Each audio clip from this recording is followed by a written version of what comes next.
பறவைகளும் விலங்குகளும் ஒரு இடத்துலேருந்து ஒரு இடம் போய்கிட்டே இருக்கும் இரை தேடுறதுக்காக. ஏதாவது கிடைக்காதா, வேட்டையாட முடியாதா அப்படின்ட்டு அலைஞ்சிக்கிட்டே இருக்கும் பாருங்க.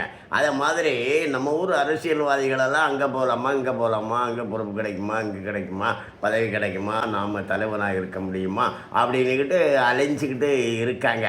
ஆனால் பாரதிய ஜனதா கட்சி இந்த நாட்டை எப்படி முன்னேற்றுறது, இந்த நாட்டை எப்படி பலப்படுத்துறது, இந்த நாட்டில் வாழக்கூடிய அனைத்து மக்களுக்கும் அவர்களுடைய வாழ்க்கையை எப்படி வளப்படுத்துறது, அவர்களுக்கு நலத்திட்டங்களை எப்படி வழங்குறது அப்படிங்கிறதுல மட்டுமே திட்டம் போட்டு பாரதிய ஜனதா கட்சி செயல்பட்டு இருக்கு. இப்போ பாரதிய ஜனதா கட்சி மத்தியில் ஆட்சியில் இருக்கிறதுனால தான் ரேஷன் பொருள் நமக்கு ஒழுங்காக கிடைக்குது, அங்கன்வாடியில் சத்துருண்டை தடுப்பூசியெல்லாம் நமக்கு ஒழுங்காக கிடைக்குது.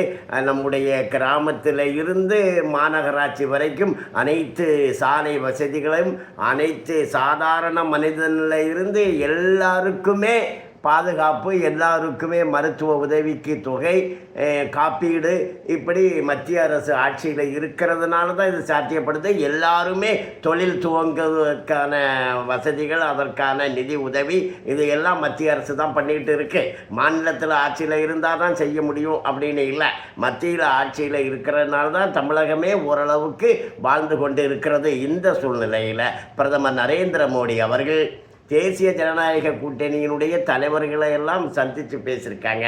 ஏப்ரல் மாதத்தில் பெண்களுக்கு அதிகாரம் வழங்கக்கூடிய மசோதா, தொகுதி சீரமைப்பு மசோதா, இது ஒரே தேர்தல் மசோதா, இதெல்லாம் கொண்டு வந்தாங்க. ஏற்கனவே ஒரே தேர்தல் தான் இருந்தது. அது வர வர நாளடைவில் சீரழிஞ்சு போச்சு. இப்போது எப்போ பார்த்தாலும் அப்பப்போ தேர்தல் வந்துக்கிட்டே இருக்குது, செலவு அதிகமாகுது. அதனால் ஒரே தேர்தல் வேண்டும், தொகுதி சீரமைப்பு வேண்டும். இம்மாதிரியான சீர்திருத்தங்களை இந்திய திருநாட்டில் பண்ணணும்ல, பண்ணினா தானே நாட்டை முன்னேற்ற முடியும். அதுக்காக திட்டம் போட்டிருக்கிறார் பிரதமர் நரேந்திர மோடி. சென்ற ஏப்ரல் மாதம் மசோதா கொண்டு வந்தாங்க, அதை பாஸ் பண்ண முடியலை. காங்கிரஸ் திமுகவும் எதிர்த்துட்டாங்க. இப்போ திரிணாமுல் காங்கிரஸ் இல்லாமல் போச்சு. அதனுடைய எம்பிக்கள் எல்லாரும் பாஜகவை ஆதரிக்கிறதுக்கு தயாராக இருக்கிறாங்க.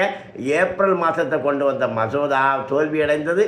மீண்டும் ஒரு 6 மாதம் கழித்து செப்டம்பர் அக்டோபர் போல் அந்த மசோதா மீண்டும் கொண்டு வரப்படலாம், அதிலே நிறைவேற்றப்படலாம். பெண்களுக்கு உரிமையை வாங்கித்தர வேண்டும், தொகுதி மாதிரி சீரமைப்பு செய்தாக வேண்டும் அப்படிங்கிறதுல ஒரே தேர்தல், ஒரே நாடு, ஒரே தேர்தலில் சட்டம் இயற்றப்பட வேண்டும் அப்படிங்கிறதுல பிரதமர் நரேந்திர மோடியும் பாரதிய ஜனதா கட்சியும் தீவிரமாக இருக்குது, முனைப்பாக இருக்குது. தேசத்தை முன்னேற்றுறதுக்கு எப்படி பண்ணலாம், என்ன செய்யலாம் அப்படிங்கிற வேலையில் பாஜக ஈடுபட்டு இருக்கு. இப்போ பிரதமர் நரேந்திர மோடி அவர்கள் பிரான்ஸ் போயிருக்காங்க, G7 நாடுகளுடைய மாநாட்டில் கலந்துக்கிறாங்க.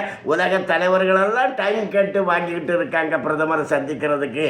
ஆக உலகம் முழுமையும் நண்பர்களாக இருக்கும் வேளையில் தான் இந்தியாவுக்கான நலத்திட்டங்களை நம்மால் செய்து கொள்ள முடியும் என்பதிலே பிரதமர் நரேந்திர மோடி அவர்களும் பாரதிய ஜனதா கட்சியும் உறுதியாக இருக்கு. உன்னுடைய கடமையை நீ செய், ஆனால் அதற்கான பயனை எதிர்பார்த்து அங்கே இங்கேயும் ஓடாத அப்படின்ட்டு தான் பகவத்கீதையிலே சொல்லியிருக்கு. பகவத்கீதையினுடைய அடிப்படையிலே பிரதமர் நரேந்திர மோடியும் பாரதிய ஜனதா கட்சியும் செயல்பட்டு கொண்டிருக்கிறது. வணக்கம்.